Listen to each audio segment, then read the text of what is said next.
थी तो मुझे मेरे क्लाइंट कह रहे होते थे, आप टिकटॉकर्स के साथ काम कैसे कर लेती हैं, आप क्यों कर रही हैं काम, आप अपना नाम क्यों ख़राब कर रही हैं।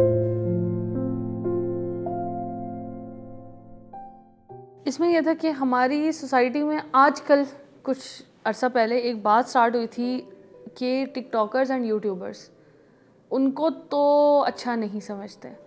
वो कहते हैं कि टिकटॉकर है तो वो तो सिर्फ नेगेटिव फेम में, यूट्यूबर्स पहले बहुत अच्छे थे लोगों के लिए, अब वो भी नेगेटिव होते जा रहे हैं।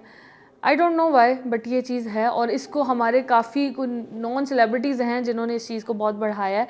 इवन कि अगर टिकटॉकर्स की बात की जाए तो मैं कहती हूँ कि हमारे जो एक्स प्राइम मिनिस्टर थे इमरान खान, उन्होंने भी उनसे बहुत ज़्यादा कैंपेन्स करवाई हैं यूथ के लिए, क्योंकि वो ज़रूरी नहीं है हर बंदा बुरा है, हर फील्ड में अच्छे भी हैं बुरे भी हैं, तो जो अच्छे लोग हैं उनको भी बुरा बनाया जाता है। तो इसी में मेरे साथ एक एक्सपीरियंस हुआ था कि सहर हयात मेरी बहुत अच्छी दोस्त हैं, मेरी बेस्ट फ्रेंड हैं वो, और उनसे मेरी इसी तरह बात हुई थी। मैंने उनको मैसेज किया था फॉर कोलैब, एंड देन वहाँ से होते होते मेरी उनसे फ्रेंडशिप हो गई। मैंने उनके काफ़ी बर्थडेज कवर की, सब इवेंट्स किए, और वो अभी तक उनके डे वन से, जब से मेरी उनसे मुलाकात हुई है, मैं उनके इवेंट सारे कैप्चर कर रही हूँ।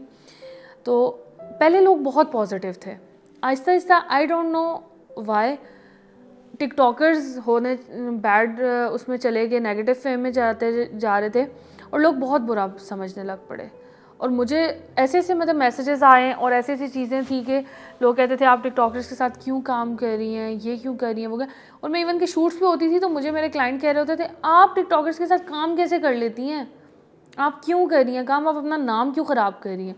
और ये सिर्फ मतलब किसी एक टिकटॉकर की बात नहीं है, मतलब किसी का भी शूट करें, मैंने जन्नत मिर्ज़ा, कंवल, सबके साथ किया हुआ है टिकटॉकर से। अभी रिसेंटली मैंने इकरा कंवल यूट्यूबर जो हैं सिस्ट्रोलॉजी, उनका मैंने इवेंट्स उनके कवर किए हैं, उनका भी बहुत नेगेटिव मुझे आया फेम। इवन कि सहर का निकाह हुआ, आई पोस्टेड ऑन इंस्टाग्राम, और लोगों के ऐसे ऐसे कमेंट्स कि मैं मतलब डिलीट करी, और डिलीट करते करते मैं खुद सोचूं कि मैं पोस्ट डिलीट कर दूँ। 100 ऑफ कमेंट्स और नेगेटिव। और मैं सहर को कह रही हूँ, मैं कह रही हूँ ये क्या है। वो कहती है यार मुझे भी नहीं समझ आ रही, व्हाट इज़ दिस। तो फिर मुझे आहिस्ता आहिस्ता ये चीज़ समझ आई कि लोग इस चीज़ को नहीं ले रहे, वो उसके मूवमेंट्स हैं। उसने अगर अपनी निकाह किया है, उसके मोमेंट्स हैं, हमने शेयर किए, तो आप उसको कॉन्ग्रेट्स करो, उसको मुबारक दो। लेकिन नहीं, लोगों ने नीचे बैड रिव्यूज़ देना शुरू कर दिए। इसी तरह मैंने कमल का एक इवेंट कवर किया, उस पर लोगों ने बैड रिव्यूज़ देना शुरू कर दिए। अभी यूट्यूबर इकरा का हुआ, उस पर मैं नीचे कमेंट्स देख रही हूँ, वो नेगेटिव आ रहे हैं। और मुझे तो ऐसे लोग भी मिले कि जिनकी पोस्टिंग मेरे पेज पे हुई हुई थी, और जब टिकटॉकर्स या यूट्यूबर्स के मैं उधर पोस्टिंग कर रही हूँ तो दे वाले कि आप हमारी पिक्चर्स हटा दें। मैं कहूँ क्यों, नहीं आपने उनकी लगाई हैं तो हम नहीं चाहते आपके पेज पे हमारी पिक्चर्स लगें। मतलब क्यों, वजह मुझे नहीं समझ आई।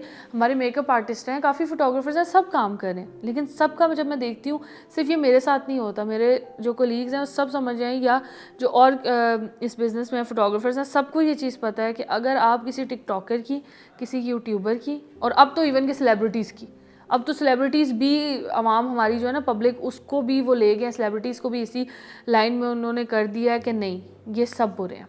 आप नॉर्मल क्लाइंट कर रहे हो तो आप बहुत अच्छे हो, आप अगर किसी सेलिब्रिटी का, किसी टिकटॉक सेलिब्रिटी का या यूट्यूब सेलिब्रिटी का अगर आप कुछ कर रहे हो कवर, भाई ये फोटोग्राफर्स ठीक नहीं है, ये हमारी फैमिली फोटोग्राफी नहीं कर सकते, ये फैमिली में एंटर नहीं हो सकते।